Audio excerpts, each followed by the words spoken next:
من المهم اليوم عودة العلاقات بين الدولتين التونسية والسورية، وذلك لعديد الاعتبارات. أولا، عودة العلاقات هو مطلب شعبي تونسي بضرورة تواصل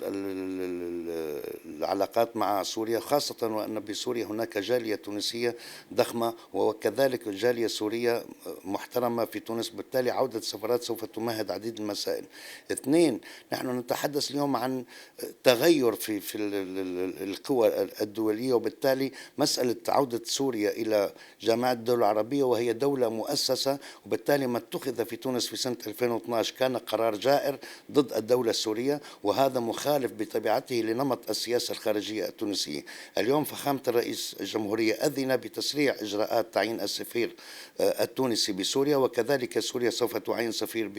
بتونس، وهذا ما سوف يفتح المجال أمام عديد المسائل الهامة. أهمها اليوم هو ملف قضائي مهم جدا يتعلق بتسفير الشباب التونسي إلى بؤر التوتر، على اعتبار وأن الجمهورية العربية السورية تملك العديد من الوثائق والأدلة، وهذا موجود في تسجيلات مصورة لعديد الإرهابيين الذين اعترفوا حول مسألة شبكات التسفير بسوريا، وبالتالي مسألة عودة العلاقات سوف